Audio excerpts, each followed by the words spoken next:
911's not showing up for you. Yeah. So you've got to be able to take care of yourself. So how do you do the first aid and all that kind of stuff? So these are all the things we teach you. What do you think is some of the most basic things that people miss for what may become like maybe not even what's coming? What is just the most basic things that people just completely blow off and look over? I mean, super basic stuff is, how much water do you have in your house on reserve? I mean, at a minimum, you should have, at a minimum, a gallon of water per person in your house and some sort of water purification system. So I'm a fan of the pure water pump. There are other more advanced systems that are out there.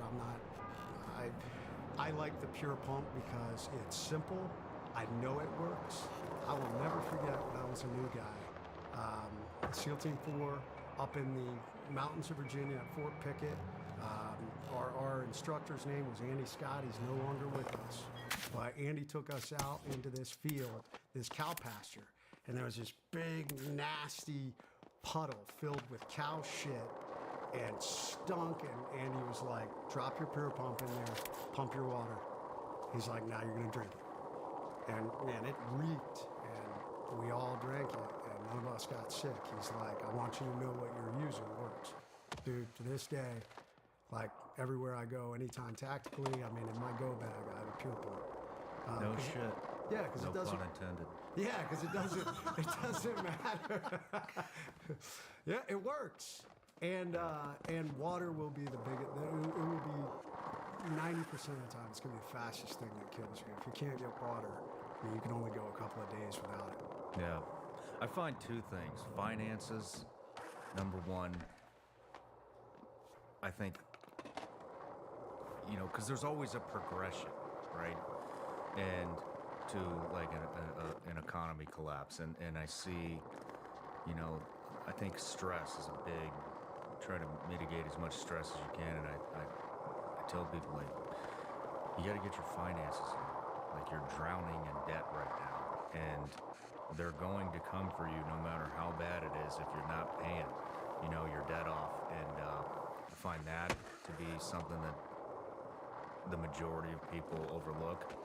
And then medical, I'll get these guys, and I don't teach this stuff anymore, but used to get these guys, and they have like $3,000 to $5,000 rifles set up, just immaculate, beautiful rifles, but they're 150 pounds overweight. Yeah. And I'm like, that's great. You just showed me $25,000 worth of hardware. Do you have an AED? With the number one killer, you're prepped for all this stuff, the whatever you want to call it, the economic collapse where pure chaos takes place. But it's like, right now, the number one killer of human beings in the United States is heart attacks and heart disease. You're 150 pounds overweight. Do you even know what an AED is? Because it's a fraction of the cost of every one of those rifles that you've invested in to save your life. Yeah. But you don't have an AED. And that... Where they're unwilling to invest in a coach. Yeah. That's what blows me away. It's all these people who, they'll drop all this money on guns and cars and all this great stuff. They're unwilling to invest in a coach that will help them with nutrition and fitness, be the best physical version. So I touch on it in my survival course. That's a lot more in the self-leadership I teach. I teach something called the Pentagon of Peak Performance. And the base level of the Pentagon is physical leadership. How do you take care of this machine you walk around in? Because everything builds on that. Yeah. And you nailed it. If you are not physically taking care of yourself, God forbid the world goes to hell in a handbasket. Now, you're already 10 points behind the power curve, because now you're trying to love your fat ass all over the place when the world has collapsed. Yeah. But bring it back to a basic level when the world's just normal. Physically taking care of yourself, I talk about it in 3 different areas. You should, number one, fitness. Move your body. Move your body. This Ferrari that we all walk around is amazing. And if you take care of it, it'll do amazing things. Most people don't. As we get older, it starts to break down. It's amazing to me. We tend to, as we get busier in life, and we have more and more responsibility, more and more people push physical leadership to the back burner. Oh, I'll get to that later. Oh, I need to. When, in my opinion, it should be one of the most important things you do. Because if you are physically taking care of yourself, your immune system is going to be stronger. So you're going to be able to fight off. Everybody with COVID, nobody wanted to talk about it, which was dumb for them. But the majority, I don't want to say all, there definitely, I know some healthy people, healthy, fit people that got COVID. The majority of COVID people had compromised immune systems. They were overweight. They basically were not taking care of themselves, which made them at a higher risk of COVID. Well, the same is true for almost any other disease out there. If you have a weak immune system, you're more susceptible to whatever diseases out there. Flu, cold, whatever. So move your body to build your immune system. You're going to have more energy. That's a huge thing. I mean, if you're trying to run your own business, if you're trying to do anything in this life, we need energy. If you're out of shape or you're just barely getting through the day, and now you come home and slump into your chair and you're like, I'm so fucking tired, I can't even move. Let me grab a microwave for me and sit on this couch for a couple of hours and watch Netflix and then go to bed and do it all over again. Dude, like your heart is breaking down. Nutrition. Like we have probably the worst diet in the entire world. Western diet, and dude, it is sad because in my opinion, it's become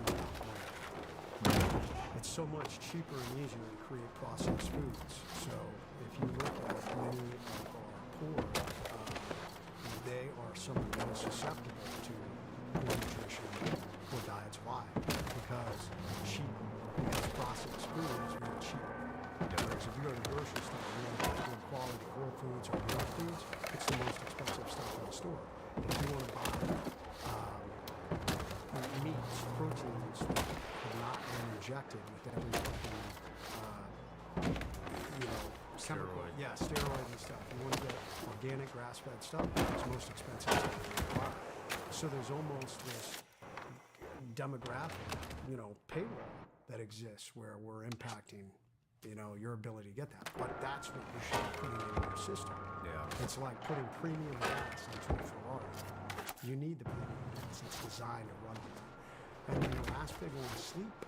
And I love Jocko. I don't think sleep is the enemy. It's just not true. I've become a huge fan of studying sleep. And science is more and more we're figuring out about sleep and how incredible it is. Up to 20, 30 years ago, scientists didn't even really understand sleep. And more they're figuring out that your body, almost every game, reset, rebalance in your body occurs through sleep. And your ability to go through that sleep cycle, light sleep, into REM sleep, into deep sleep, and back to that multiple times in the night is when your body is recalibrated. And for the average human, the average, 8 hours is what you need. If you're getting less than that, that means you're cutting off those critical, the REM and deep sleep, which is where most things are happening to rebuild your body and make you feel the best. Yeah.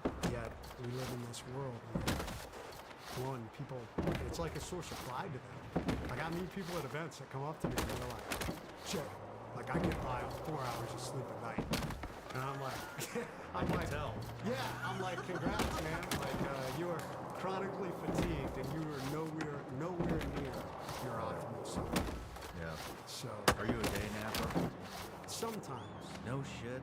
Yeah, if I really got crushed the night before, I would, because we can see it. We prove it. I wear a Whoop.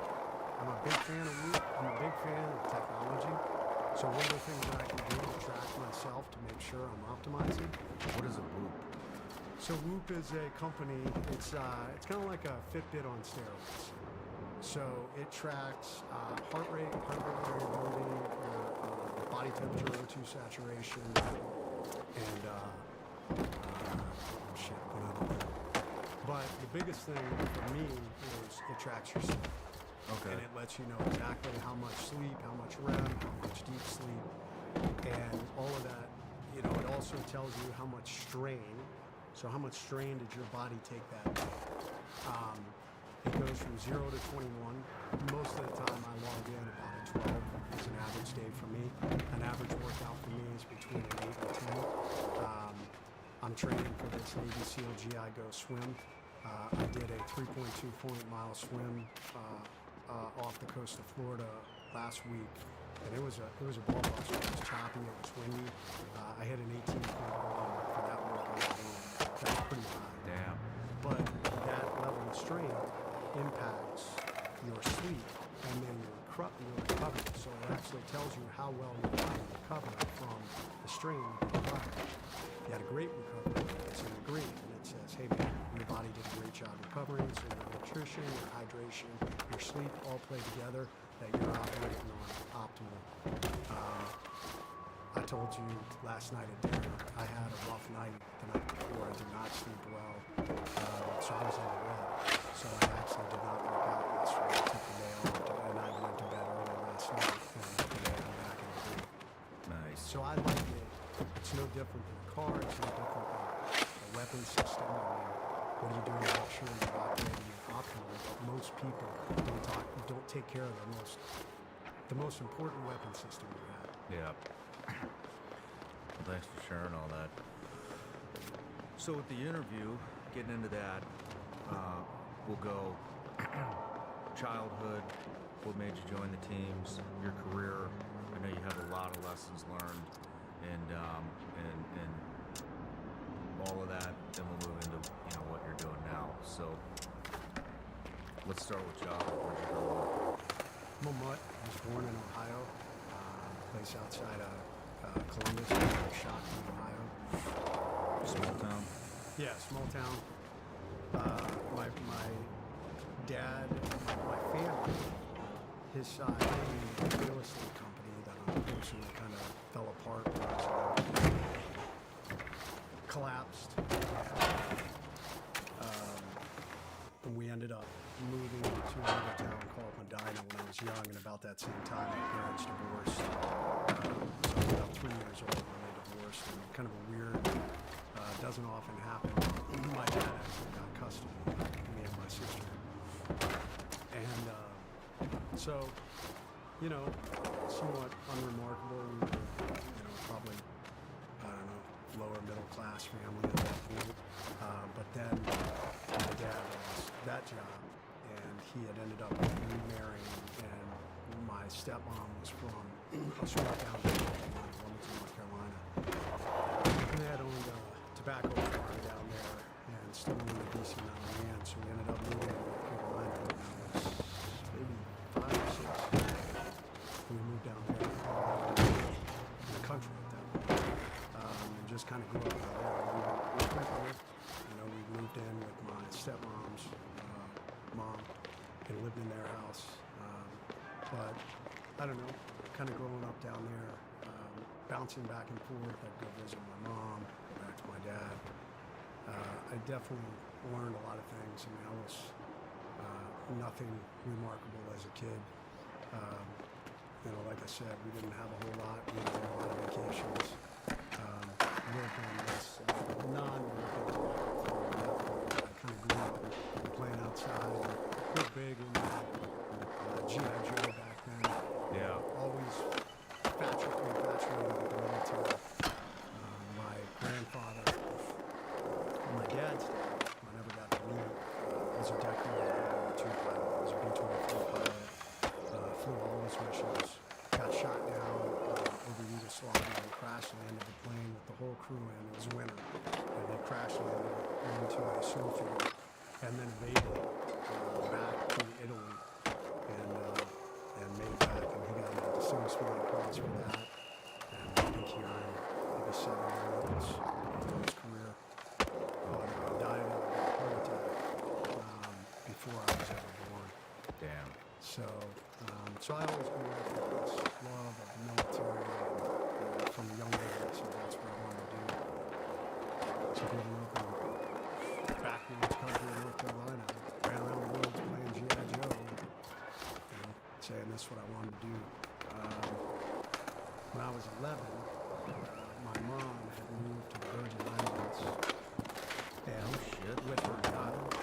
Yeah, she moved to St. Croix for a period of time. We went to St. Thomas and then back to St. Croix. So I left and went to live with my mom for a while. And lived down there. And I mean, I'd been going down there with her even before I went down with her.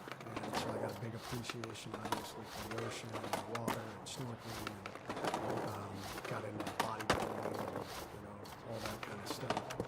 So just got real comfortable with the water.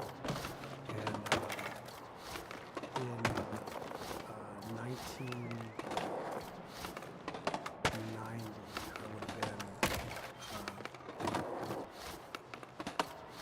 I would have been 10, 11. Hurricane Hugo hit 90 or 91. Hurricane Hugo hit St. Croix. And my mom, we knew the storm was coming, kind of like we were talking about. You see the indicators, you got to take action before. And my mom was smart enough that she sent me off the island back to my dad. And she stayed. To this day, we don't know what happened to my mom. Our house was destroyed, totally leveled right off the foundation. My mom sustained a head injury. She wasn't in the house when it happened. She had left and gone someplace else, but we don't even know where. The National Guard found her wandering around with this massive head injury. They flew her off the island to Miami, and she got to Miami and took her to the doctor. And the doctors actually were like, holy shit, it's a miracle she survived the flight. She had a massive brain bleed in her head from this blood force trauma she took. Damn. And they did emergency brain surgery. And she came out okay. My mom's almost 80 now. Wow. But I was back in North Carolina at that point with my dad and continued on to go down this road. I probably about 14, still wanting to go in the military. I was getting interested in special operations. I was interested in Rangers and Marines and Snake Eyes and Storm Shadow and all that shit. And my dad, about 14, shot me down and said, hey, my dad was in the Army. He was an airborne instructor and rigger at jump school. And at this point, he was at Fort Campbell, Kentucky. And he said, hey, we had these guys that came through training with us. They were called SEALs. And he said, they're tough as nails. He said, they jump out of planes and shoot off. He said, really good with water, go crazy. He said, you should look into that. And man, I was probably the most unlikely candidate ever. At this point, 14 years old, I was the proverbial pound weakling. I didn't play any sports. I didn't play anything. I didn't work out. Yeah. And I don't know why. My dad telling me this. I started researching, trying to about the SEAL teams, and back then in school, there was nothing. I really couldn't find anything. The only thing I could find was that the common theme was hardest training in the military, and do some of the most dangerous missions out there. And as a young kid, G.I. Joe, I was like, man, that's really romantic. It's romantic nature of warfare, and probably not really having a clue what I was getting myself into. But I said that's what I want to do. And started. I said, okay, what do I need to do to get ready for this? I guess I need to start doing some physical things. So I went out for the football team. Just got my ass kicked right and left. But I'll be honest, it was actually a really good thing because it taught me a lot. It taught me how to be a part of the team. Taught me how to take disappointment. Taught me how to take a beating. So I got my ass kicked a lot. Kind of frequently encountered. I was not like this popular kid or anything. I probably fell more into the nerd class. I was smart. I was in a lot of the honors classes, but so little tiny dude. I wasn't very athletically gifted. So frequently I got a lot of hit. So it also was kind of the first time I encountered, you know, having to stay involved in something despite people saying, hey, we don't want you here, which I think helped build thick skin for me. I just said, oh, fuck what you think. So I just kept pushing and grinding. I also, my sophomore year, I went out for the wrestling team because I had somebody say, hey man, wrestling's really good. And I was like, all right, well, let me try this. And I was a little better at wrestling, football, although when I stepped in, I started out at 112 and then rolled into the 119 class. And our 119 pounder was a guy by the name of Vincent Crump. Vince is probably still out there. He ended up going to the Navy and lacrosse players many years later. But he was our state champion in North Carolina. And phenomenal wrestler. Dude, he just used to wipe the fucking floor with me. So that's who I normally wrestle. And but once again, it taught me. You know, it taught me resilience. It taught me how to keep grinding forward despite losses. You know, so these were all things that kind of built me. And yeah, I said I'm going to be a SEAL. So about 16, I went to the recruiting station in Wilmington, North Carolina. And I walked in and I said, hey man, I'd like to be a SEAL. You know, probably At 19? 16 years old. I said, hey, I'd like to be a SEAL. You know, I heard I can enlist when I was 17 and you give me information about the Army. And the lead recruiter was an old crusty nonsense man. You know, we don't have he was like the post-Vietnam era. I mean, just covered in tattoos, just crusty as fuck. And just the pirate faces from the days of old. And like, he took one look at me and was like, get the fuck out of here. He's like, you skinny little runt, you'd never make it 3 months. Beat it. And he chased me out of the office. So he came back a couple of times, chased me out every time. But something clicked inside of me where I was like, fuck that guy. Like, I am going to do this. And I kept trying, and he kept chasing me away. So at one point, probably I was almost 17, or I might have turned 17 at this point.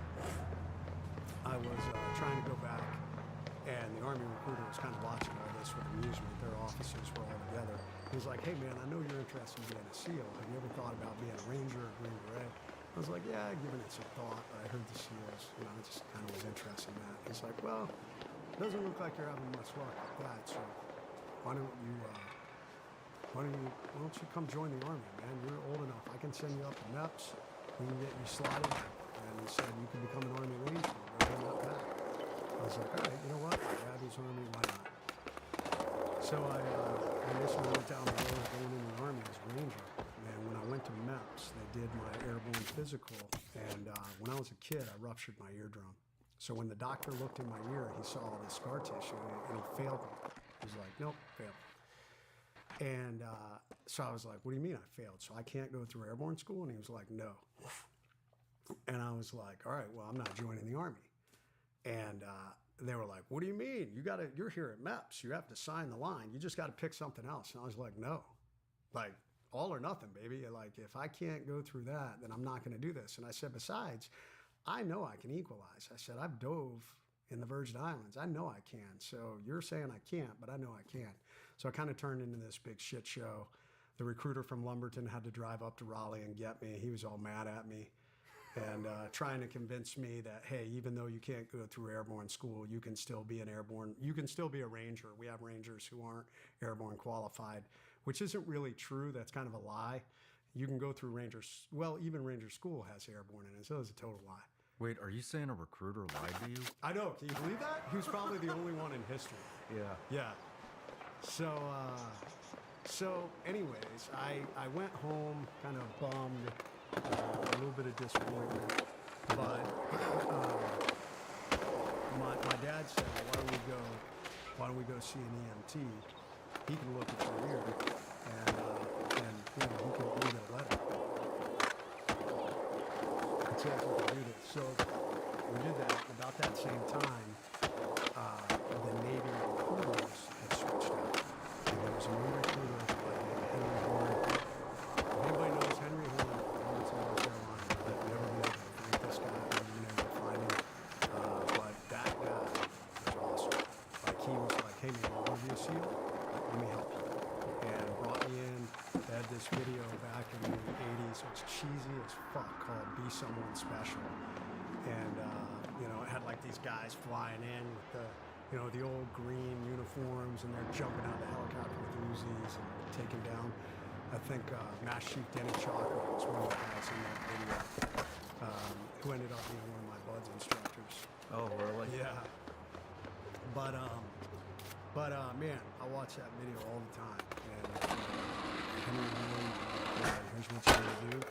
So I just focused on training, getting myself in shape. I knew there was no BUD/S pipeline back then. You just basically went to boot camp and you raised your hand and you said, hey, I'm going to try out for the SEAL team. So you got one shot to try out. What year was this? 92. Okay. Yeah. So yeah, September 11th, 1992, I signed. I was still in high school, and signed in the delayed entry program. Finished up high school, and as soon as I graduated, I headed off to boot camp down in Florida, just like Henry said. 3 or 4, third or fourth week of boot camp at the pool. Big SEAL instructor walked through and says, anybody want to try out for the SEALs? And I was like, yep, I do. And, you know, they were like, you skinny fucking right? You know? I was like, yep. And there were like 10 of us that tried out, and there was only 3 of us that made it.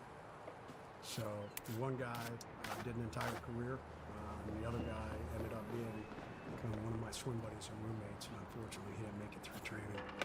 But yeah, that kind of started I am the, I don't know, my whole life and career I've been the instructor. Everybody's always said you can't do it. Frequently I've done it to myself. But, you know, I guess one of my superpowers is just continuing to grind through it until I figure it out. Yeah.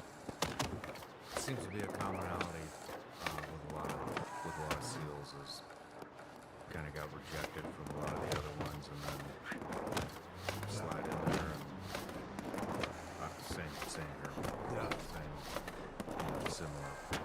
It's a good quality. It also can be realized sometimes, as I get older, I'm realizing it can also be, it can be a blessing. You know, the fuck you all do. Yeah. As I'm getting older, I'm realizing, okay, that's not always the best way. You both. Yeah. So you get to BUD/S. How was that? What was it like? I mean, so this was early '90s. It was 95. Okay. So when I went to the Navy, I went to ISA school in Virginia Beach, Virginia, and then there was a delay. I had to wait almost a year, a little over. Well, it ended up being a year and a half because 3 weeks before I was supposed to have BUD/S, I wrecked my motorcycle in Virginia Beach, right in front of Lynn Haven Mall. Oh shit. Yeah, wrecked my motorcycle and broke my shoulder, and that gave me an additional 3 or 4 month delay. So I headed out to BUD/S in January of '95. Is when I started with Class 2. And you know, BUD/S. So funny thing is, I was really immature. I was 18 when I headed out to BUD/S, and for the first part of my career, I was really immature. And one, I think the teams allowed that somewhat, if you will, because coming out of the Vietnam era up until 9/11, there wasn't a whole lot of combat, and we really, we lived the ethos of work hard, work hard and play hard, or sometimes even work hard and play harder. And as a young kid, I came from, I wasn't in any kind of clique. I didn't do much partying when I was in high school, so I was kind of exposed to the world of partying when I got into the SEAL teams. I was like, this is fucking awesome. I want to be a rock star. This is great. And probably would have been too far down that path. I probably In buds or when you got to the team? all of the above. So it started, dude, I drank every weekend, and sometimes nights, and I wasn't even of age. I wasn't even of age, but I had a buddy who was old enough. It's a miracle. But I think I was hard. I was dumb and hard, and was able to do it. Like, so the buddy of mine who was my roommate, who did not end up making it through training, he went to ISA school with me, we were roommates, we trained together, we drove across the country together. Ended up partying the night before we got to San Diego, and I ended up drinking so much that I literally vomited all over myself. I think he found me in the bathroom with my head resting on the urinal. Just a shit show. I sprained my ankle somehow this day. I didn't know how. So I roll into Buzz the following day, looking like an absolute shit sandwich. I'm like hobbling across the quarterdeck. And like one of the instructors was like, "You ain't gonna make it very far like that, son." And in my mind, I was like, "Fuck you, I'll show you." Which, you know, was kind of my mindset back then. Which, like I said, was good. Yeah. So, training was what I expected. I knew it was gonna be hard. You know, that wasn't, and you know, I wasn't a badass. You know, I don't want to convey that. I was just a tenacious kid. I had a dream, and I was going after that dream. Often I talk about, I think I probably had a little more romantic view of what warfare is, and I think if I had had a more realistic view of warfare at a young age, I probably would have not partied as much and probably been much more laser focused on how do I be the best operator I possibly can be. Just that probably didn't happen until later in my career. But as a young kid, you know, Buds, it was tough. It wasn't anything I didn't expect. I almost quit. The only time I ever thought about quitting was on Thursday night Hell Week. And there were a couple of reasons for that. One, like all of us, Hell Week's the big crucible. And I remember there are several critical stories about how hard overwhelming Hell Week is. And like I already had like an imprint of this because when I class 201, when I was in PTRR doing the class up, the PTRR students were Hell Week. So I was sporting Hell Week for class 2 for class 199 before I was waiting for class 200 to class up. And I remember, you know, one of the students quit Tuesday night or something. It was cold. This was January. And this young kid, I was assigned to escort him back to his room after he did his medical checks. Dude, he's in that Navy wool blanket. He's kind of got it over his head. He looks like a fucking monk. He's not saying a word. Walking back to his room. Like, I want to know. Like, I'm like blowing up on the inside. Like, I just got to quit. You know, what was so bad about this? So finally, dropping him off in his room, I'm like, I couldn't keep it inside anymore. It's like, hey, man, like, what was it like? I mean, why did you quit? And he's standing on the other side of the door, like looking at me. We're like this far apart, maybe a little closer. And he goes, "Bro, I was so fucking cold that I would have done anything to get warm.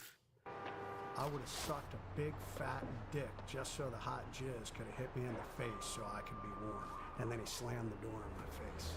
Damn. And I was like, I'm an 18-year-old kid. I'm like, what? Must have been cold. Yeah, exactly. I mean, that's a hell of a statement. Or maybe it wasn't that cold. But So fast forward to my Hell Week, you know, roughly 2 months later in March, and I remember I'd asked a friend who had made it through class 199. I said, "Ryan, dude, you got any tips or tricks?" And he said, "Yeah." He said, "Make it to Wednesday morning." He said, "If you can make it to Wednesday morning, it's all downhill after that." I was like, "Okay, roger that." So Wednesday morning came, sun came up. I'm like, dude, we made it. Like, it's all downhill. It gets easier now, but it really doesn't. You know, that's kind of I think you've crossed that threshold where you can probably endure anything. You'll just go to your death. Yeah. And it doesn't necessarily get easy. I've gone back and I've watched Hell Week now. Things just slow down because when you've gone without sleep for 3 or 4 days, you know, in your mind, you know, you look like chariots of fire when the reality is you're barely doing a shuffle. And so Thursday night, I'm in the Smurf crew, and the Smurf crew's like losing every race, and it got pretty cold that night. It dropped probably down into the 40s that night in San Diego, and we were doing stuff at the pool, winds blowing off San Diego Bay, and you know, as you well know, it pays to be a winner. So if you win, you know, you get to sit out. If you lose, you get extracurricular activity. Well, we were losing every fucking race. So they you know, every race we had some kind of extracurricular activity. So at one point, the instructors decided, hey, this will be fun. It's really miserable and cold and windy. Let's have these guys go stand up on the 10-meter dive platform. You know, we're wearing these little nothing tri-shorts and stand out there with your arms and legs and stretch. And you guys are going to stand out there until A, somebody quits, or B, you know, we decide to bring you down. And I'm standing out there jackhammering, man. I mean, I have no body fat. When I completed how many dropped to 117 pounds. Are you serious? Yeah, I'll give you the picture. I looked like I just stepped out of research. I mean, I was only 135 when I started. Damn. So I was 117. So I'm standing up there just jacking. And I remember, like, in my mind, just make it away from the morning. It gets easier. And I was like, fuck this. And, you know, the bell follows you around. And I remember looking down at the deck. The truck was parked right out by the decon.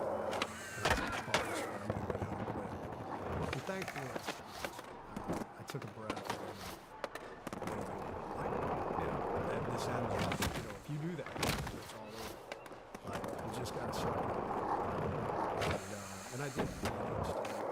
I don't know how much longer I was up there. Probably wasn't that long. It seemed like forever. But, yeah, it was a long time.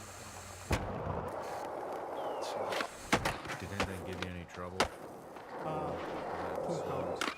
Yeah, swings ample. So I broke my arm.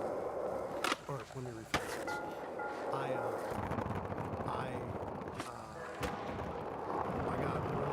got double rolled during fights. So I made it through Hell Week with class 200. I made it in the dive phase, and I got severe tendonitis in my feet. It was so bad, like I would curl my toes, and it sounded like tendon, like shit was snapping, like from across the room.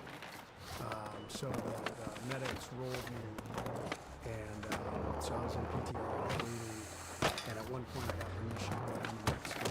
Once again, partying and being stupid. I was down in Rosarita, me and another team, not a team guy, but a bud store.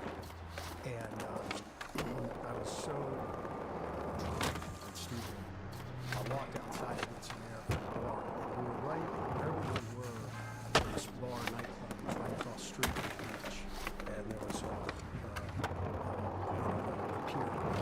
And there were some young kids that were doing flips off this pier wall down on the sand road. It was about a 5-foot drop. And in my drunken state, I was like, I can do that. And I totally tried to bust this flip. Got sideways, stuck my arm out, landed on my arm, and broke bones. Damn. So had to go back to San Diego. I had a Mexican doctor set it, which he said it wrong, and started having issues with my hand.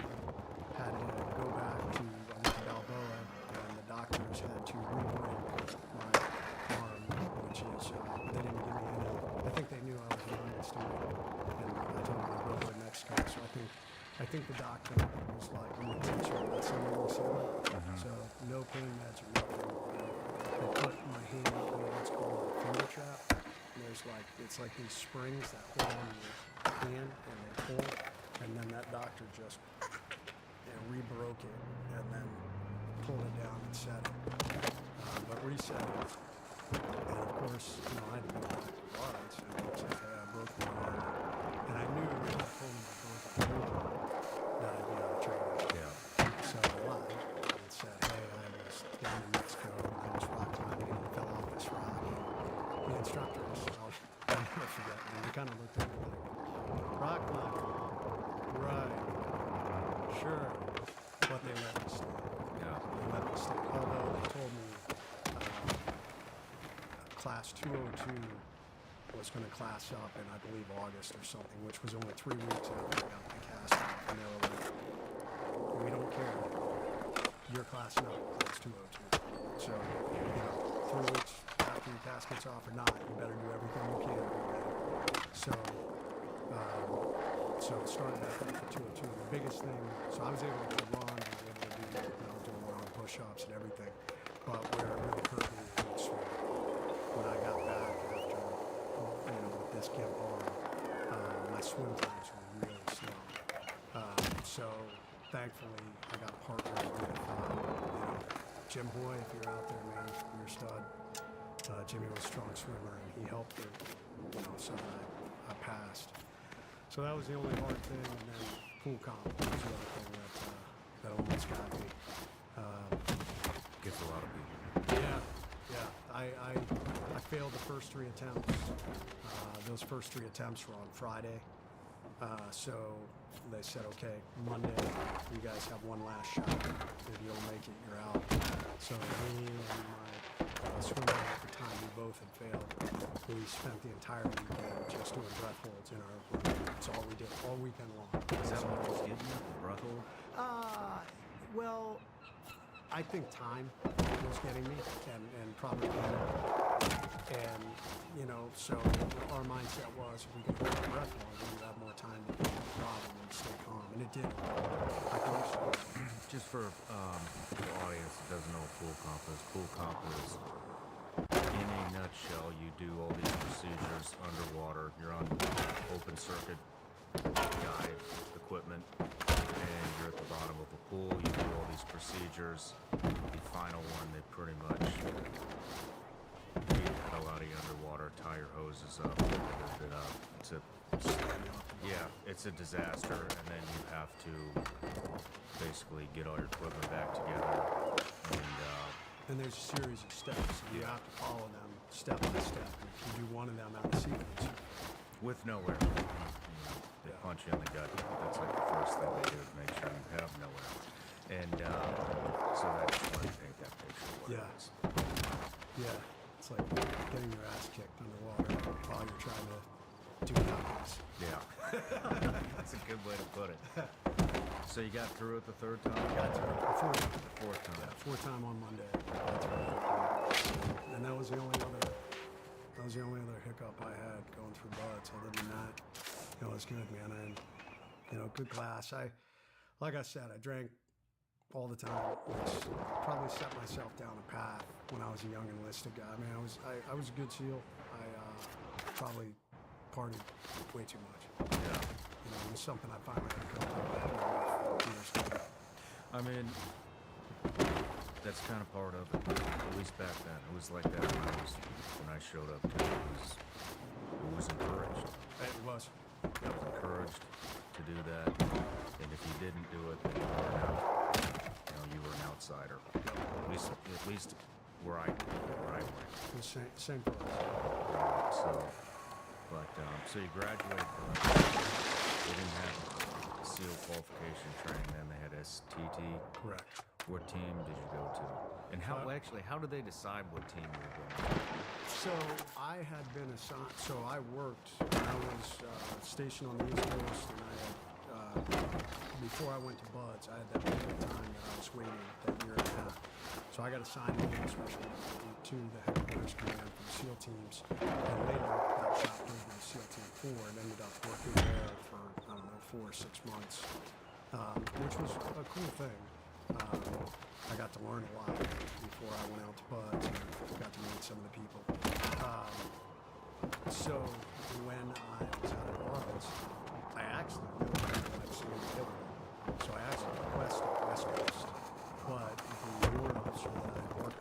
SEAL Team 4, I guess it said, hey, bring this guy back to SEAL Team 4, which actually was a blessing. I'm glad I went back there.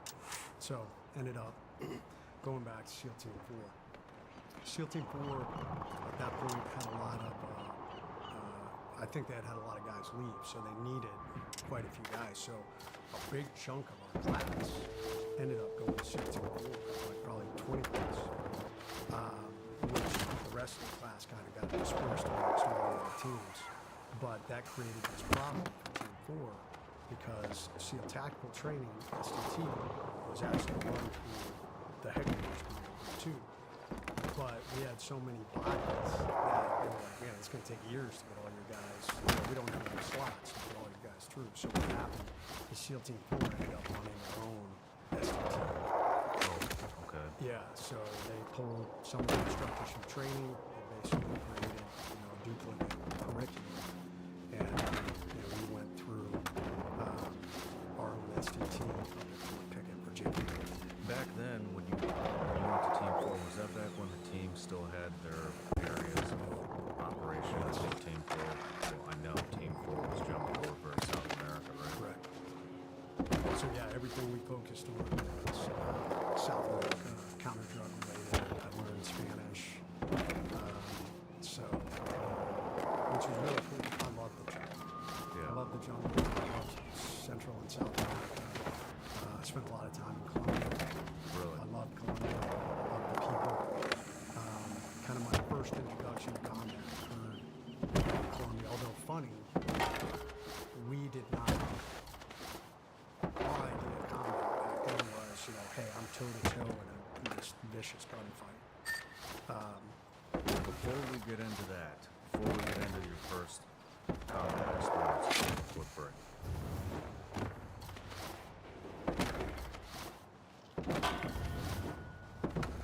Many of you probably know by now, earlier this year I did a psychedelic healing journey, and that changed many aspects of my life for the better.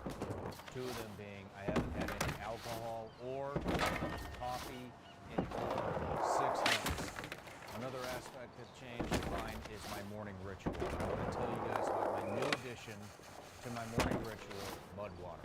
It's a coffee replacement. In my opinion, the best thing about mud water is every single ingredient was added for a very specific purpose. Cacao or chai for mood and a microdose of caffeine. Lion's mane for alertness. Cordyceps to help support physical performance. Chaga and reishi to support your immune system.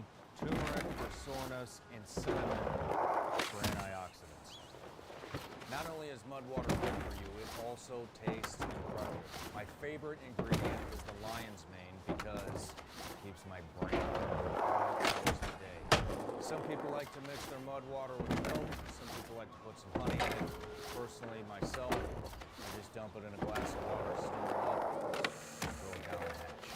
Mud water is Whole30 approved, 100% USDA organic, non-GMO, gluten-free, vegan, and kosher certified. Mudwater also donates monthly to the Berkeley Center for the Science of Psychedelics, as Mudwater believes the country is in a mental health epidemic, and so do I. Go to mudwater.com/Sean to support the show and use code Sean for 15% off. That's mudwater.com/Sean. Use code Sean for 15% off.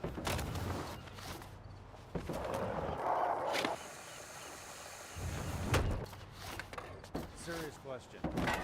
Who wants to take the best shit of their entire life? Right here, I do. How do you do that? You go with Bubs Naturals Collagen Protein. You rip the thing open, put it in your coffee, stir it up, you're on your way. Now, taking the best shit of your entire life doesn't interest you. Collagen will also give you beautiful hair, great skin, and nails to die for. So, and you'll recover a lot quicker in between workouts. I'll mention that. So now that we got the good shit out of the way, get it? Let me tell you a little bit about Bubs, the company. Bubs is a tribute company to Glenn Bubs Doherty, who was a Navy SEAL and a CIA contractor who died defending American freedom in Benghazi, Libya. Bubs donates 10% of all proceeds to veteran organizations like the Glenn Doherty Foundation and 100% of all proceeds on Veterans Day. Let me tell you about Bubs' latest product that helps with energy, healthy digestion, your immune system, and your metabolism. Bubs Naturals Apple Cider Vinegar Gummies, which actually taste so damn good that I ate all 60 of them the first night I got them. Taste amazing. Man, I got a lot of it. Anyways, go to bubsnaturals.com, use promo code SEAN to take 20% off your order. Thank you, Bubs Naturals, for being a sponsor of the Sean Ryan Show. All right, Jason, we're back from the break. Going to Colombia, and we're about to get into your first combat experience. Yeah, so Colombia was, I love Colombia, it was amazing, I really enjoyed the people. We got assigned to, so kind of my first introductions to combat, also the first introduction to, this isn't all lock, stock, party and being cool, but yeah, there's some dangerous parts of this job. And we went down to San Jose del Valle, which is in southern Colombia. There's a lot of coca production down there. So we had been assigned to work at one of the Special Forces bases over down there and work with them and help them. U.S. Special Forces or Colombian? Colombia. Colombia. Colombian Special Force, and a side job we had. So one part was helping to train them to execute counter-drug missions. And the secondary part was to train the conscripts they had at the camp. So we were running those two jobs. Several things happened in like the 6-week mini deployment. We were launching out of Panama then, so it was part of our larger South America deployment. But we were living, literally we were living right on the San Jose del Guadiana River, and That's way down there. yeah, it's close, pretty close to Tres Esquinas. So, but I remember there were several things like, hey, heavy FARC controlled territory. For those who don't know, the FARC was the guerrilla outfit that basically wanted to overthrow the Colombian government. And what happened is the FARC frequently support the cartels and the drug trade, border security, and stuff like that. They're still active. They're definitely looking. I didn't know that they were still. I've heard. Colombia definitely does a pretty good job from what I've heard of getting better stability there. Back then it was a lot of things. I'll bet. So multiple things happened, like that made me realize, hey, this is the real deal. Probably one of the first things that happened that I remember. Oftentimes when you're overseas and there are Americans someplace, people know that the Americans, typically we have medical care, and we want to project, Americans were good people, we're here to help. So oftentimes you would have an individual that would hear that and they would come, to where you're at and say, hey, will you help us? So a guy brought a little girl, probably 3 years old, to the camp, and she had been severely burned from like the waist down, from her knees to her midsection. It was really weird, severe, like 3rd-degree burns. And it was almost like she had been set into a boiling liquid. And the guy that brought her, he was kind of squirrely, he knew her or something. So anyways, we wrapped her up and loaded medically, like, dude, this girl's gonna die. Take her someplace. So we loaded her on boats. We had the special boat teams down there with us, and we headed up the river to the closest little town. And I remember just taking her in, and dude, it reminded me, everybody wants to right now there's this idea, this narrative that America's such a terrible place, which just infuriates me. You and I have both seen how much we're trying to do and help other countries and other people, and also how we're helping other countries. first introduction to poverty at a level that, I mean, I grew up relatively poor, but like nothing. Like we're talking cardboard shifted houses. And when we went into this medical facility, They're literally building houses out of trash. yes, and living. They're like, hey, these trash fields, if they're living in, and people like no clothes, naked, eating off the street. But this medical facility is the full stretch of the word. It reminded me of something out of a horror movie, like paint's peeling off the walls, the lights are flickering. And we took this little girl and the doctor came to look at her. And they ended up, it was like, yeah, we don't want to bandage this, like, we're not going to be able to do that. So they kind of irrigated her wounds, and then we gave them the dressings to bandage her. And they bandaged her up. And I remember looking at some of their medical tools, they were like rusted. I was like, holy shit. There was rust on it. Yeah. Damn. So, and I don't know if she ever survived. I doubt it. I mean, if they didn't have I would imagine she probably, unfortunately, would have gone second. With that level of injury right in, your groin area, if they're not changing those dressings on a regular basis. So, that was kind of my first introduction to, dude, like, this is a hard thing. And there are people who are really struggling. I think second introduction to Colombia, I remember we were planting sensors along the river to monitor activity at night. And we went back to recover some of those sensors. And my senior chief was like, we pulled up to the river or pulled up to the bank, and my senior chief's like, Red, go recover that sensor. I'm like, okay. So I'm starting to go get it. And the Colombian Special Force guy that was with us was like, hey, just be aware, if FARC finds anything, they booby trap everything. So they're like, we're going to pull offshore while we get it. So in my mind, like, dude, I'm like walking up to this tree where I'm going to put this sensor. And in my mind, every step, every vine, every leaf is a fucking booby trap. What were they using for booby traps? They didn't really say at the time. So I'm a young kid, and they're just like, all you hear is booby traps. So I'm in my mind, I'm hearing everything from falling in a punji pit to something that swings around and snaps me in the chest to a pressure plate, which I wasn't fully aware of all of that back then. I'm not gonna blow up trying to get this. Yeah. And it ended up nothing. So I got it. But I think that was kind of the first time, like, hey, this is for real. And the fact that the boat pulled off, like, hey, we don't want to be close to you in case anything happens. So we covered that, and that was kind of the second, like, hey, this is good job. Third thing that happened, the Colombians came to us at one point. We're like, hey, one of our guys got shot. We need to treat him.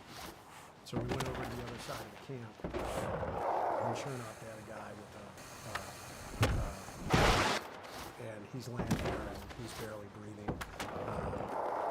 And we're like, what happened? And they're like, we don't know. It was totally, we don't know. And they were like, maybe somebody from outside the camp shot him, which did happen sometimes. But we couldn't find an exit. So it looked like smoke out of the, which this is all new to me. I mean, it's the first time I've ever seen, gunshot wound. So our senior chief and medic or other medic were like, yeah, this guy's not going to make it. But the Colombians were like, fix it. And we're like, there's not fixing this guy. The senior chief was like, well, let's at least save face. We'll at least make it look like. Yeah. So they were like, let's crike him.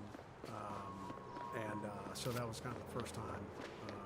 And I was interested in becoming a medic at that point. So they were like, hey, Red, you can do it. So I learned, one, this tissue is really thick. It takes a lot of pressure to cut into. You correct them? Yeah. And so we were cracking, they let me do that. And then we took him and survived and passed away. So that was kind of the first dead person I saw. It was the first gunshot I've ever seen. So then the last big thing that occurred is we started getting intel that there was a 400-man FARC force moving on our camp. How many guys did you? Oh, were you dude, guys we with?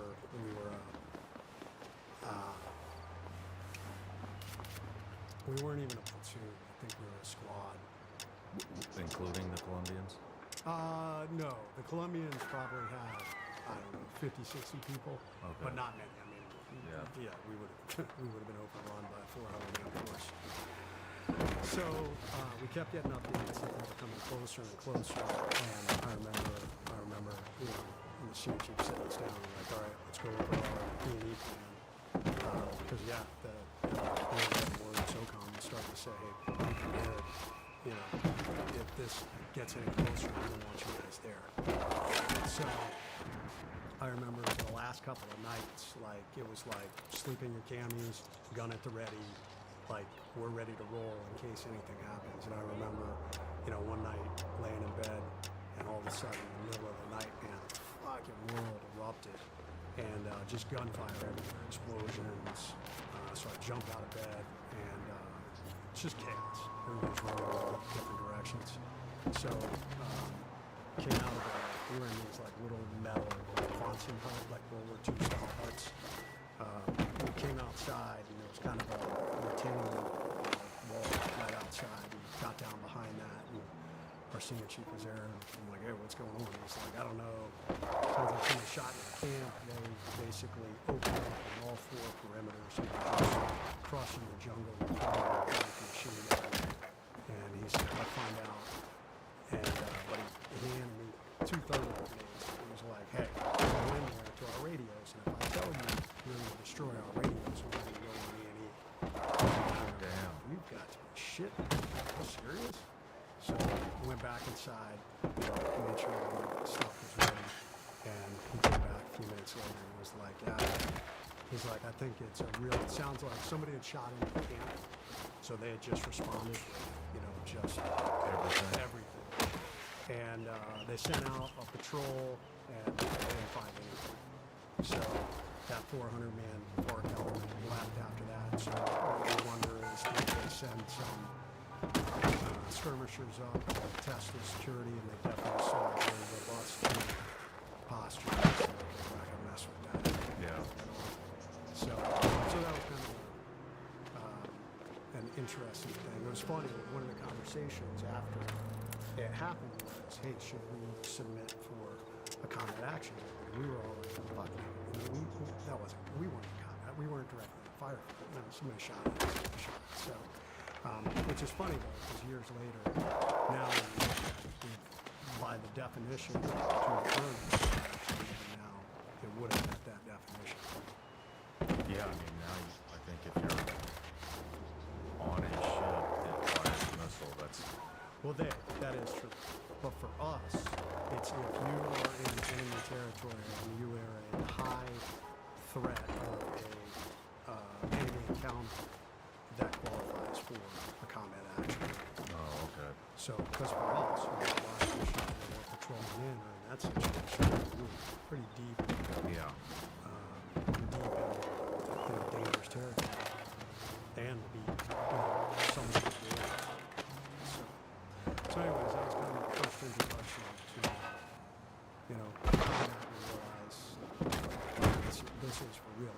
And I'd love to say it changed my mindset when I was still young. And, I mean, I don't ever want to say that I didn't train well, because I was, I don't think anybody out there would say I was not a great student. Hard, I just hard to deal with. And sometimes I think I look at when I got older, that mindset changed. Man, you really beat yourself up about that. You know, I do, well, really because beat I think it yourself makes up a about difference. that. It's the foundation of a lot of what I talk about. You know, what is your primary focus in this life? Yeah. There should be a balance in everything we do. I think I was too far out of balance the other way, and it ended up hurting, damaged my reputation as a young officer years later. We'll get into that later, but I mean, I don't know everything, but you know, that, like I said, that was pretty much part of the course when I came in several years. Yeah. And if we didn't partake, ostracized from the platoon. You know, and that's I'll probably get some hate for saying that, but I don't care. That's how it fucking was. I showed up. If you did not do that, you were ostracized from the team. And not only that, they didn't even trust you.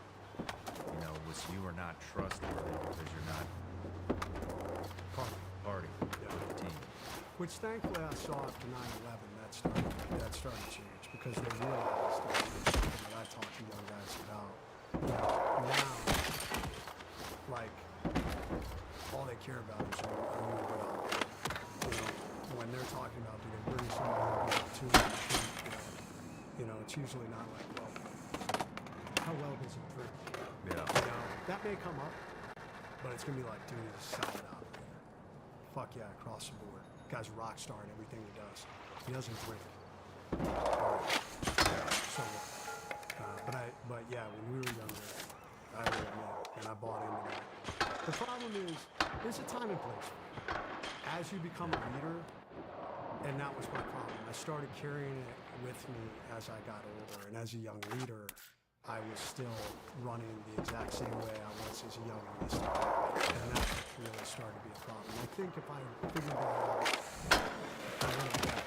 It's one thing for you to go out and party, it's another thing for you to be alive. If people are going to babysit you, if you're showing up on work late because you're fucked up and hungover, you know, and there were too many times that bled on the other side. I 100% agree with you. I'm not disagreeing with you. I'm just saying that's just, I mean, even after 9/11 when I showed up, that's how it was. And I mean, you spend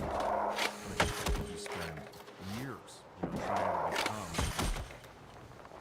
a SEAL, and then you do it. And then when you get there with all the blood, guts, tears, sweat, you know, all that, you know, internal drive to become that, then you get there, and that's the culture. Yeah. And so, of course, you're going to buy into it. I'm not making an excuse for myself because I was right there. I was a partying motherfucker, you know. It was a great time. Yeah. I loved it. Man, I mean, some of the best years of my life. My wife laughs because we met when I was an instructor at that point, and she was like, I'm glad I wasn't around the first part of your life. So Yeah. I'm like, hey, we probably never would have. You know, I was young and immature and living. I mean, what an amazing job. I mean, young men, you were given a job where we're gonna entrust you with millions of dollars of equipment to go around the world and do, you know, tactical, operational, and even sometimes creeping up into strategic level things.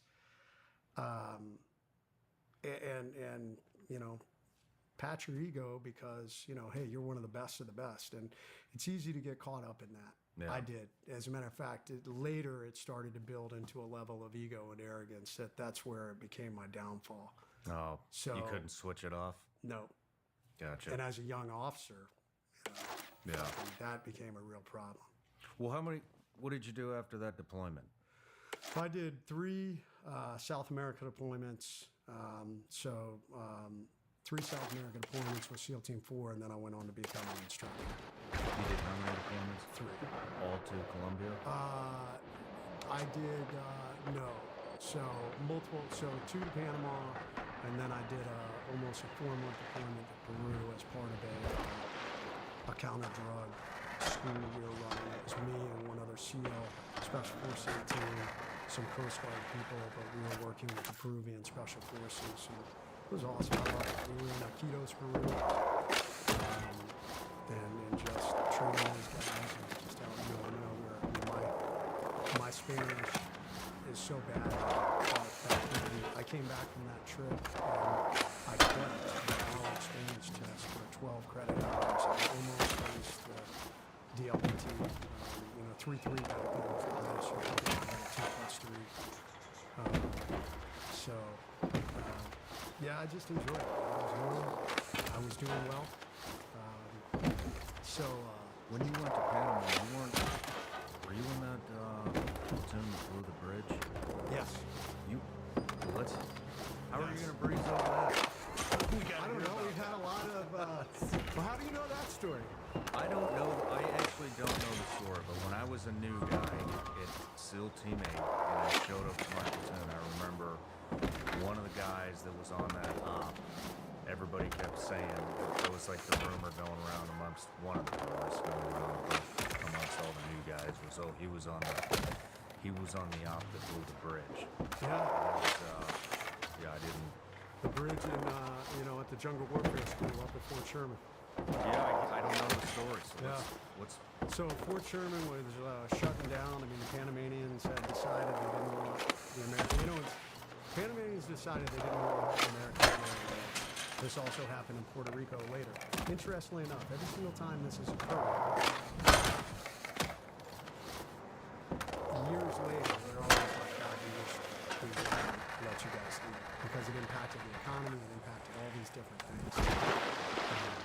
Anyways, so we were working up, we were doing jungle warfare training up at Fort Sherman, which was on the northern side of Panama. And it's where the Army Jungle Warfare School was. So, pretty cool. They had these old bunker complexes that I guess were part of the post-World War II. They were fallback, like bomb shelters, basically, for government leadership and stuff like that. So we lived in these old bomb shelters as we were going through training. And one of the things that was decided upon is they wanted to destroy this bridge on Fort Sherman. And so the instructors, our land warfare instructors, turned it into this big FTX, full mission profile exercise. So we came up with our plan, and unfortunately, young and often with demolitions and C4, really you don't need a whole lot. If you can strategically put it, you can do a lot of damage with a little bit. But they wanted this bridge destroyed, so we were like, well, when in doubt, overload.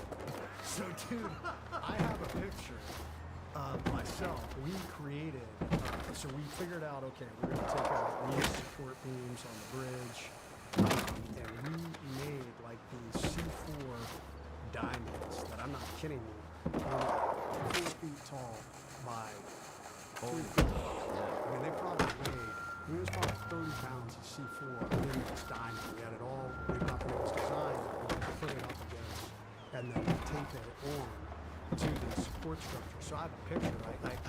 I rigged like this harness to carry this thing. I look like a Teenage Mutant Ninja Turtle. So we patrolled in, and we put this on, and then we fell back to what we thought was a safe spot. And dude, we cranked this thing off, and there was the first explosion, and after ringing and sound quiet for a minute, all of a sudden we started to hear, and dude, there's like pieces of metal like ripping through the trees. It's like raining chunks of metal down all around us. We're like, holy shit! Like, get under cover! Like, we're climbing under vehicles and stuff, trying to protect ourselves. But yeah, we vaporized that bridge. I mean, we probably used hundreds of pounds more of C4 than we really needed. Damn. Yeah. Well, if you But get it was cool. pictures, send them. I'll throw them in. Yeah, I'll have to go back and look at some of the stuff. But I have that picture. I know for a fact that I have that picture. I don't have any pictures after the bridge got blown, but I had the pictures that were taken before we went out. Damn. So three deployments to South America, Yeah. and then And then I became a instructor. So I was a communicator in my second platoon, and then a primary communicator on that third deployment. And I was good at it. I definitely, I'm a thinker. I like understanding how things work. So, I was pretty good at making comms. So that led me to, as an instructor, getting put into what back then we called basic warfare. So we were teaching communications, marksmanship, survival, evasion, resistance, and escape. I think that was everything we taught. But so I got put into that cell, and for the next year and a half, that's what I focused on. So a lot of times people think, oh, you were a SEAL instructor, you were out at BUD/S. But what a lot of people don't realize is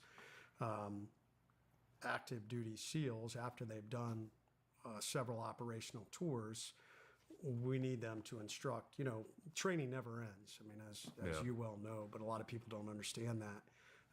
Typically, when guys are put into a platoon, now they go into almost a long period of training before they get ready to go on deployment. Well, it's experienced SEALs who run that training, who become the training instructors for the team.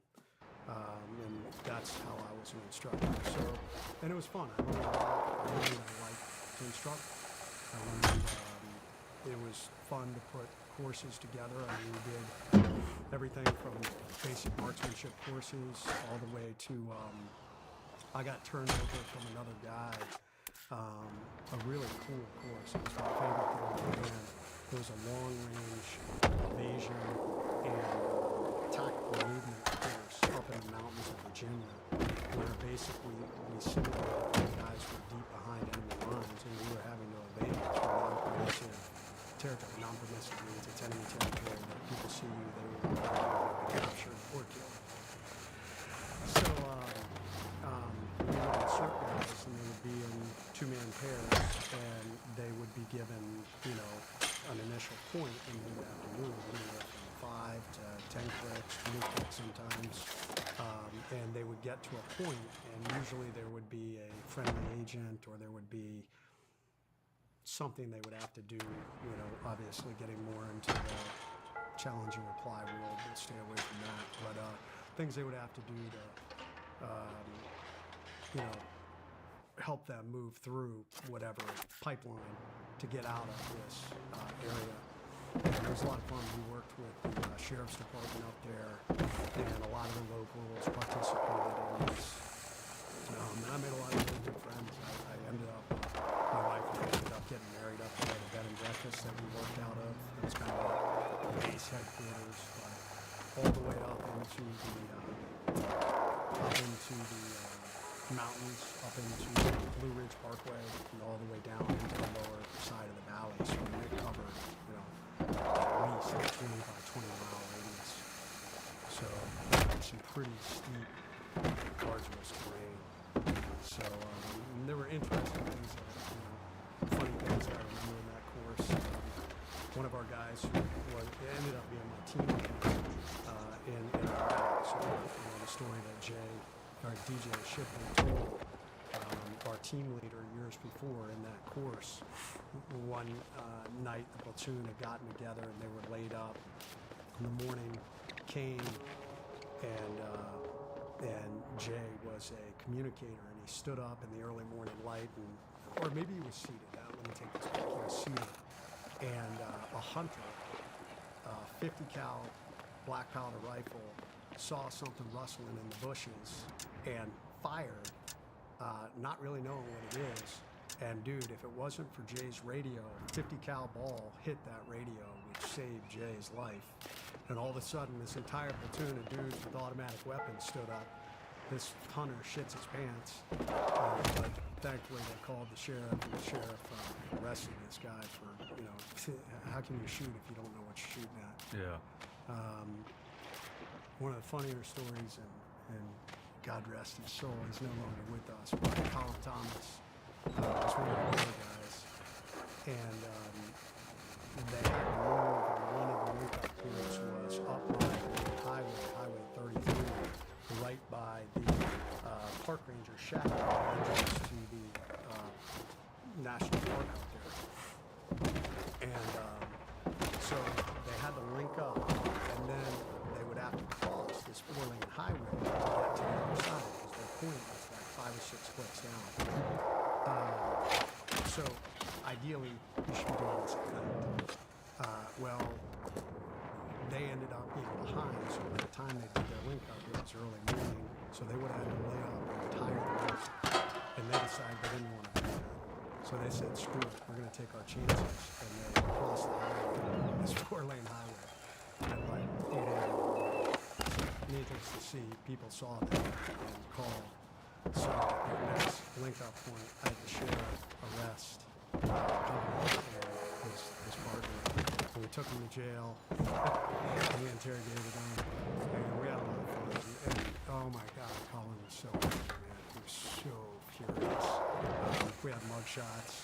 Guys got a hold of mug shots and we're putting them all over the team. Have you seen these men? And so that was a good story. And Colin went on to be amazing. So stud of studs, went on and served at 6. Ended up dying in Afghanistan. Damn. So, yeah, good dude. So I learned a lot. Although I will say this, what was kind of happening is I was good at my job. I was good. I was always ranked pretty high, but I was also developing an ego. I was getting pretty arrogant. It was about that time. This is 2000, the end of 99 to 2000. And there wasn't a whole lot going on in the world, so I was kind of at a decision point for my career. Option A was to go over to Damneck. And option B was I had a lot of people say, hey man, you should think about putting in a commissioning package. Our training officer, who had been a mentor for me, was really encouraging me to do that. And I was like, well, nothing's going on in the world really right now. Maybe this is a smart move. I would get my degree. I had just met my wife and we were talking about getting married, so I was like, maybe this would be a good time to do all that. So I put in my first commissioning package. And I didn't get picked up. That was in 99. I didn't get picked up that year. I was told. I made it. I was an alternate. So I said, well, what do I need to do to be more competitive for next year? It's a program called Senior Active. So at that point, they only got 50 members out of the entire Navy. Oh, wow. So they said, well, you need to do this, you need to do this. We'd like to see some awards and stuff like that. So I said, okay. So I talked to my leadership and training and said, hey, can you give me more responsibility? Can you give me more opportunities? And they said yes. So applied again the next year. The next year, the SEAL Team 4 had decided that the chiefs wanted input on who became officers, which I agree 100% with.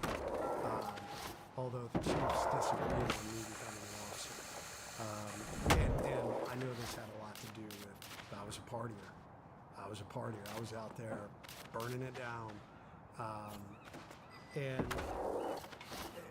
for anybody out there who is a young military member who's like, oh my God, does this mean that if I'm a leader, I can't party?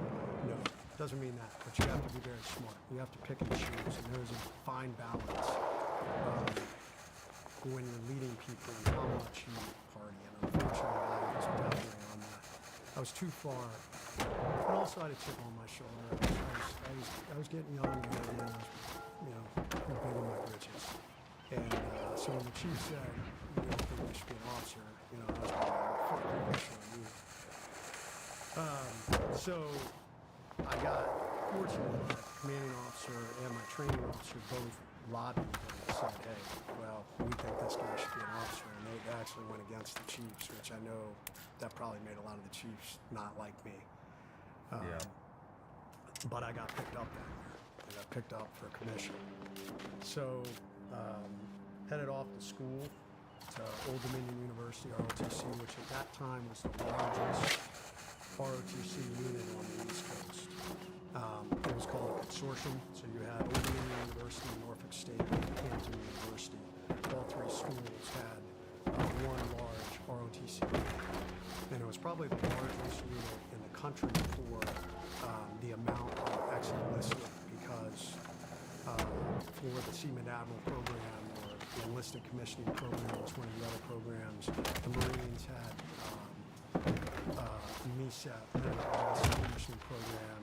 So there were multiple programs that, because we were all enlisted and lived in the Hampton Roads area, a lot of people came to that. So there were almost 220 midshipmen and officer candidates as part of this unit. And I reported to it in July 2001, checked out SEAL Team 4. I want to back up because I want to tell another story about my level of arrogance. Because, you know, I think some people are like, oh, you're really tough on yourself. I'm tough on myself, but I'm also very honest.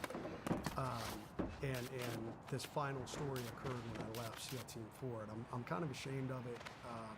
But it's also, I don't pull any punches on what I've done and mistakes I've made. So at the end, at SEAL Team 4, when I was in training instructor, my commanding officer came to me and said, hey, risk assessments, back then, I don't know if you remember, it's probably a little bit before your time. Risk assessments were this stupid, complicated thing that obviously some officer, probably with an engineering degree, came up with. That, you know, it was like a matrix, and, you know, like 2.1 is extremely difficult.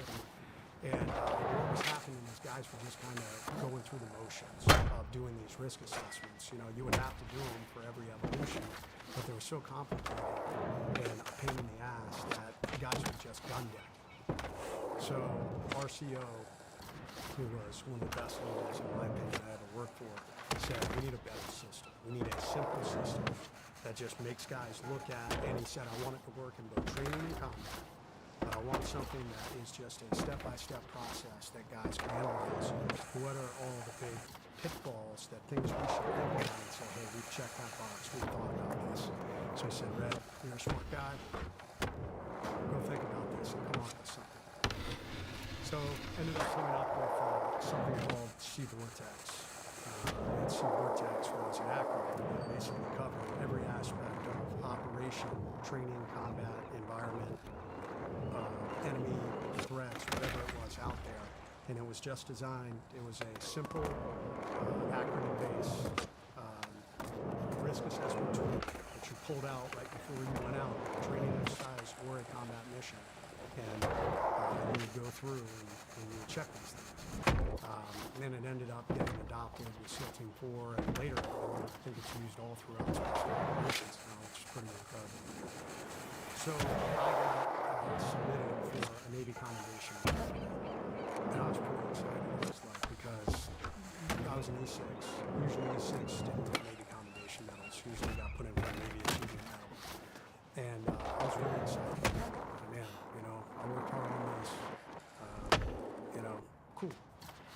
So, right as I was leaving, I was checking out, I was getting the award, and they gave me the award, and it was a Navy achievement medal. And I was like, I didn't say anything at the time. I bottled it up and got the award, said thank you, and I went back into admin to do my final checkouts. And the guy behind the counter was kind of an annoying guy. And he's like, hey man, you know, too bad that comm got downgraded, huh? And dude, I snapped. Arrogance, frustration. I literally had the award in my hand. Fucking slung it at him. And it was like, fuck you and that award. And kind of stormed out of admin. Needless to say, I got called back in and had to go sit in front of the commanding officer. And he was like, you know, I gave you that award. He's like, you might as well have thrown it at me. And he's like, I'm sorry that didn't come in what you thought it was going to. You know, this is what it is. You know, you did a good job. You got recognized. So, and I'd love to say that that it should have been a wake-up moment for me. Like, hey, bro, here we go. He needs to get back in shape. You did your thing. You got recognized for it. So what? It wasn't like you thought it was going to be. You know, no excuse for that kind of thing. Especially as a young leader. You're going off the ground, so careful of that shit. But I got it. So, went to ODU,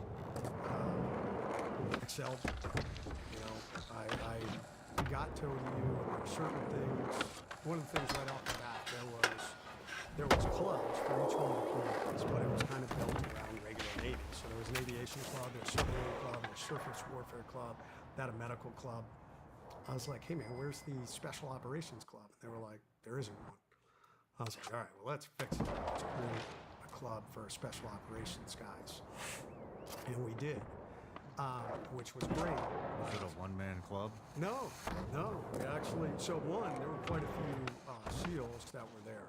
Oh, so, really? Yeah, Okay. so there were 7 of us. Actually, there were more than that. There were 9 of us. There were 7 of us who were coming up around the same time. Two of the guys ended up becoming my best friends who are still active duty today. Pretty amazing. They're both assuming command this year, which I'm excited to go to their change commands. But when we created this club, but I will say over the 3 years that we created and ran it, no one went on to be no one went on to a successful career with SEAL teams. We had one of our guys make it to the. And the reason being, now I look back on it, we treated those guys like they were SEALs. And I talked to buddies that actually one of the guys who made it through the training, he said, yeah, your guy's good, but he's like, he's super arrogant, which I'm sure I was arrogant, I'm sure, I don't know. We didn't treat him like the students, and I think we probably should have. I think that was a mistake to get them ready for training, because I think a lot of these guys show up thinking they don't know. When they got to training, if they did have the ability, like this one, the instructors hated him. They're like, yeah, he acts like he's already a SEAL. Yeah. So, lesson learned along the way. I ended up, I volunteered for every leadership position there was. I ended up as the battalion commanding officer, so the #1 position for the entire battalion. Got ranked #1 out of the graduating class. Graduated summa cum laude, so the highest academic standing you can get. Stepped back, graduating with honors, and came back into the SEAL teams in May of 2004. There's a lot more details to that. I know, we're going kind of long. Obviously, 9/11 happened while I was at school. Yeah, I was going to ask that. Yeah. That had to be kind of a weird feeling. You're now a college student. Super hard. Everybody you know. What's going on? It actually happened only a couple of months after I started school. And I went back to SEAL Team 4, to my commanding officer, and said, I'd like to get out of this program. I'd like to come back to the team. And he said, and prophetically, he said, Fred, this war's going to go on for decades. He said, I guarantee it. He said, go back to school and finish. He said, we're going to need good leaders. You need to come back and be ready. Although young, immature, arrogant, I was like, I don't want to hear that. I want to, man, I'm going to go fight. But I did. I went back to school and focused, and the war kind of developed kind of slow. As you well know, because you were operating during that time, 02, 03, 04, we were seeing combat, but it wasn't super heavy combat. Some places were really, I think things started to ramp up a lot for 05, 06, 07. But I was at school, commission, was ready to come back, and graduated first and all these things. And, I think one of the problems with success in young men is it easily, if you're not mature enough or you don't have a good background network and really good mentors, success quickly becomes ego and arrogance. Yeah. You see it a lot in professional sports. I think you see it in special operations. Oh, yeah. And I know I drank it, put on and sank again.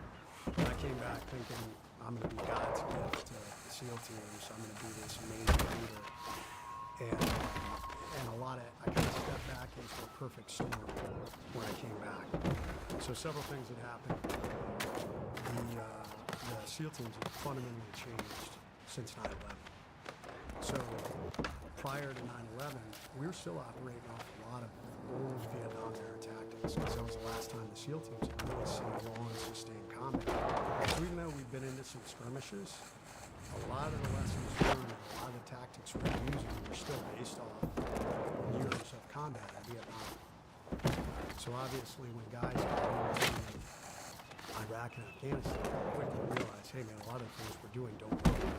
We weren't doing a lot of mobility ops, so obviously we quickly figured out mobility needs to become part of what we're doing. We need to plus our guys up on close quarters combat and urban operations. And in Afghanistan, we need to get better at mountain operations. So I came back, and a lot of the tactics that I had grown up thinking, man, I'm really smart, I've got all this experience, was totally different. Not only that, you know, I was one of the more experienced guys when I left. I came back, and now I'm stepping into the platoon where half the guys there have combat experience. Yeah.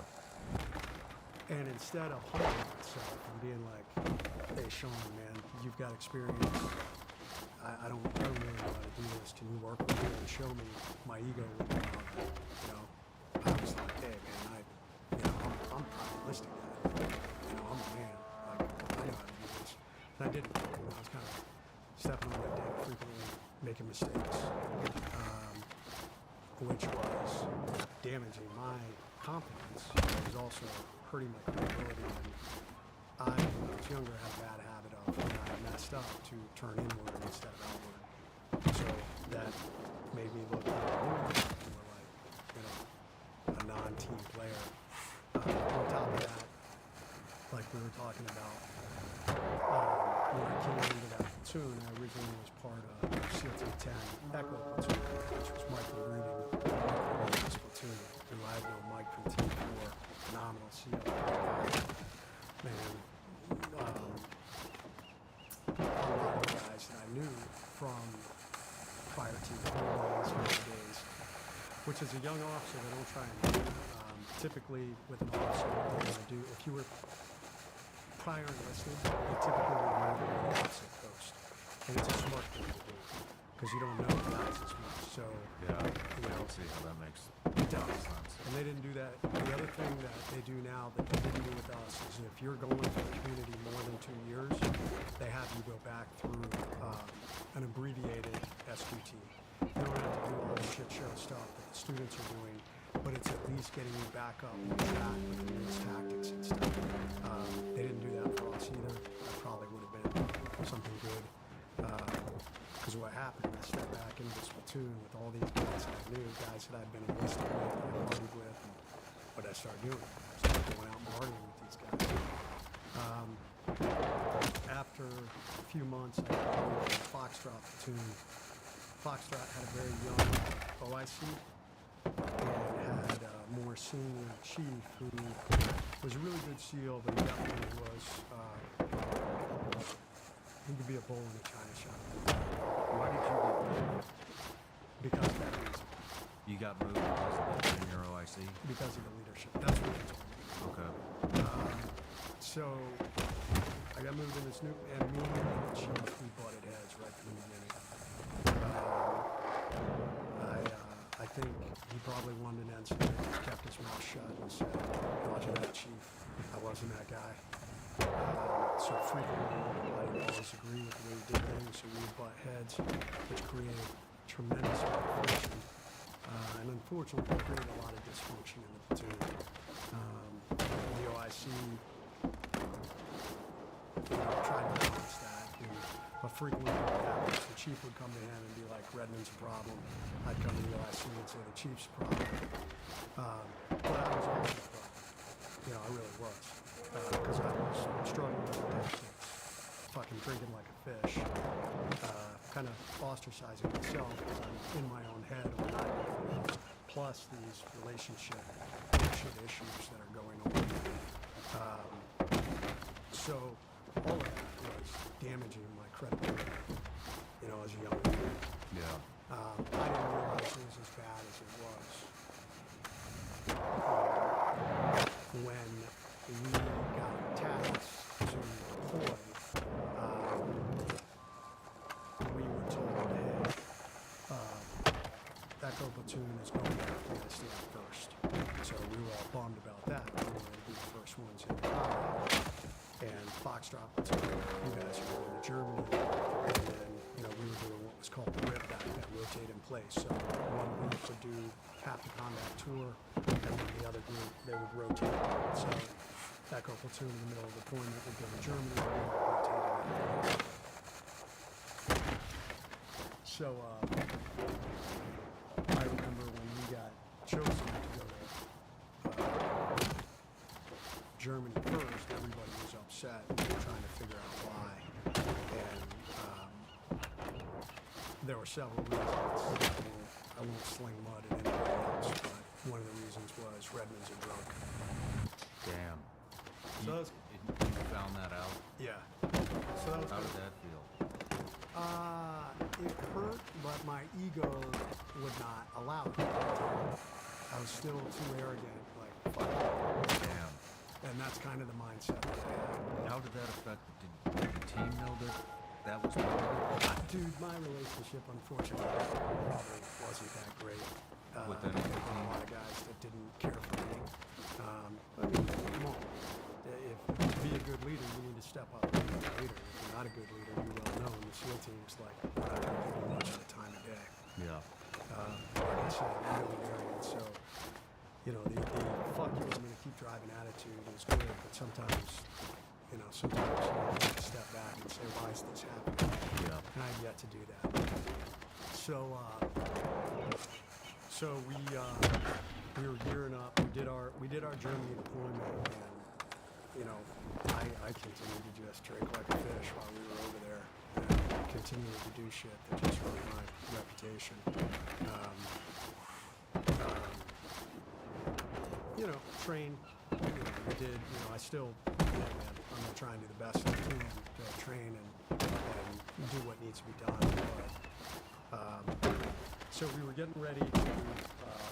We were a week away from. You know, we had packed everything up. And we were about a week away from rotating to Afghanistan, and Echo was gonna come back. Just backtracking real quick. I'm just curious. Yeah. You don't answer. It's fine. If you're in a platoon, I mean, and I remember how war, like, everybody wanted to. I mean, you don't become a SEAL to go to Germany. Yeah. You know, you become a SEAL no matter how much you like to party to go to fight. And so to get that explanation of we're not going to Afghanistan first because Redmond is a drunk. I wasn't the only reason. There Okay. were other reasons. I'm not going to sling mud at the other people. Okay. There were other reasons why I was told that Then the decision. then you go to Germany and you're still boozing. Who are you boozing? Because to me, guys in the platoon. okay, so Yeah, okay, Yeah. so you did have yeah, I mean, I had friends in the platoon. I mean, I am hard on myself, so it probably wasn't quite as bad sometimes as I make it out to be. Okay. Although hindsight's always 20/20, and you well know the little things add up and become big things. yeah. And they did. They totally did become a big thing when the axe finally fell. But no, because I think all of us we wanted to be in the fight. Yeah, we all wanted to be in the fight. And, you know, we were obviously standing on tracking what Echo Platoon was doing on a regular basis. We did different exercises while we were over there. We did training while we were over there. But a lot of times we were on standby. So Yeah. what do you do when you're on standby? We were allowed to Did you get any leadership training So before you? the OSC the would try bars and on? talk to me. I didn't listen. And believe it or not, the chief tried to talk to me a couple of times, and I sure didn't listen to him. You know, I had my walls up. You know, we had, you know, he tried to tell me, give me good advice. Hey man, you need to cut back on the drinking. If you're going to go out with the boys, you should have a couple of drinks, and then you should leave. That's right. It's the advice I Yeah. give to guys now. You know, if you're a leader, if you really want to burn it down, you need to go do it in a protected place. Yeah. You really can't do that in front of, you know, with the guys, unfortunately. You know, I there found is- that out the hard way. This was- Yeah, it is. It's true. There is no matter how much people say they want their leaders to be friends, at the end of the day, they want you to be a leader more than a friend. It doesn't work there. Yeah. It does not work. So yeah, man, it was my own ego, arrogance, stubbornness, all of it. You know, all of it kind of led me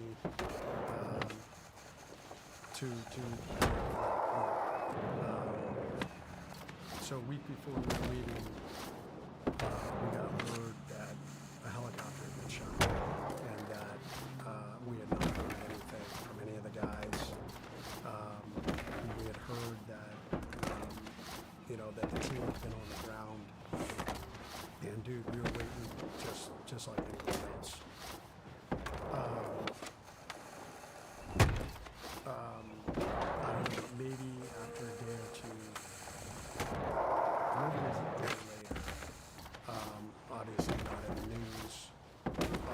Marcus's survival radio pin.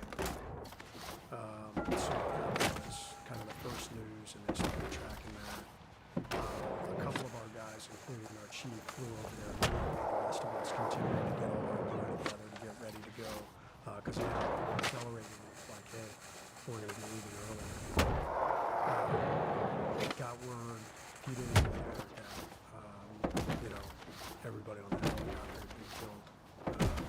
So Mike McGreevy, the guys who were part of our trip was Mike McGreevy, Jeff Lucas, Jeff Fontaine, Jacques Fontaine, Jeff Taylor, and Eric Christensen.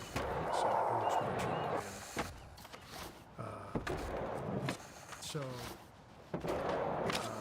And they had recovered Marcus, and they had recovered Danny Dietz and Mike Murphy's bodies. And they had flown them back to Landstuhl. So myself and a couple of other guys drove up to Landstuhl to see those guys.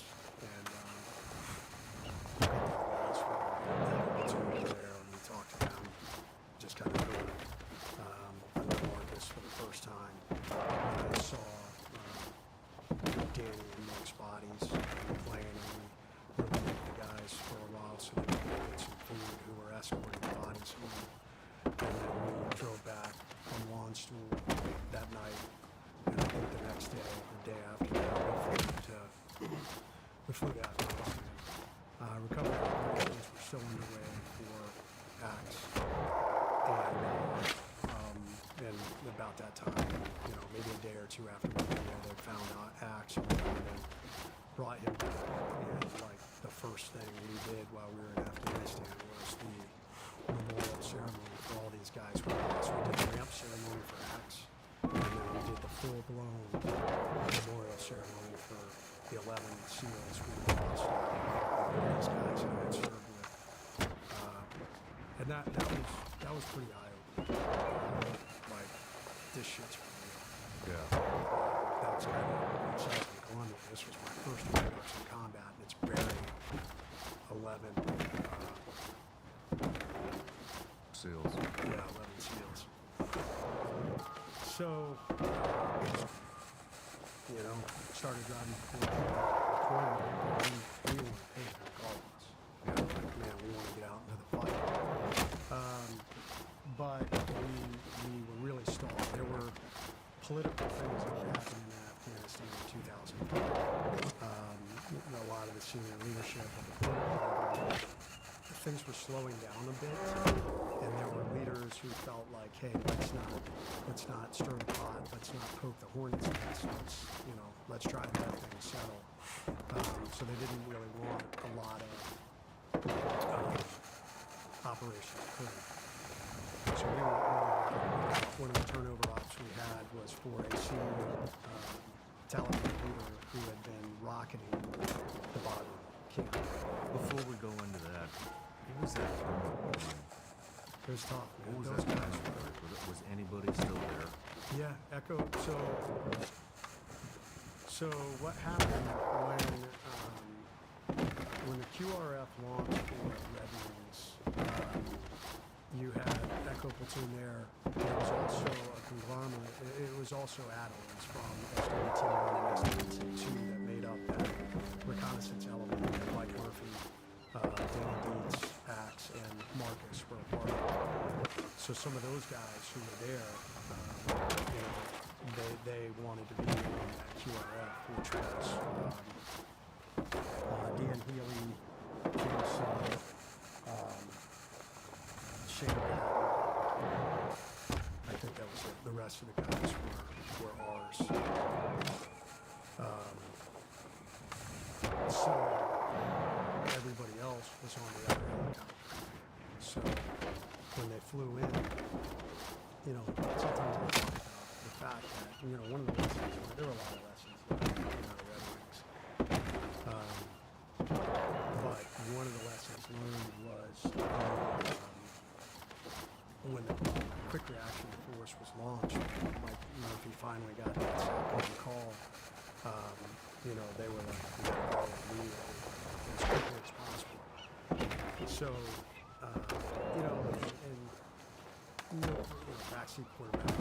Who knows what would have could have happened? But the fact is the MH-47s and Chinooks fly faster than the Apaches. And they outflew the Apaches, the gunship escorts, to come in. So that's not SOP. We should, obviously, let the gunships go in first and hopefully clear anything, especially after something hot like that happens. But I think those guys were like, we have to get there as fast as possible. So who knows? Who knows what will happen? But the rest of that platoon was in the helicopter and literally watched out the window as that helicopter got shot down.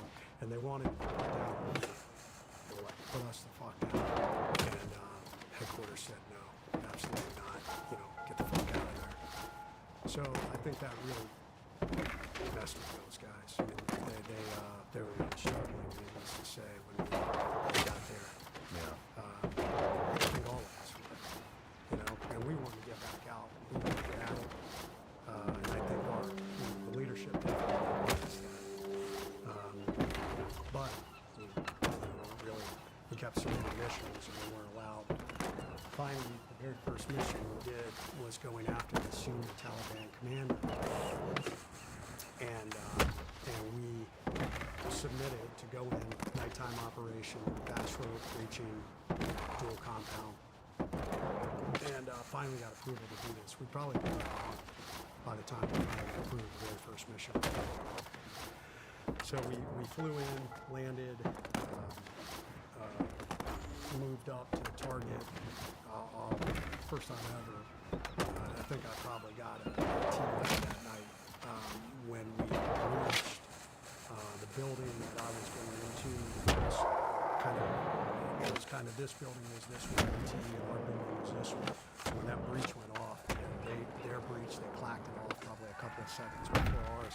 So we got the full blast of the breach. And I remember making that entry, like seeing stars.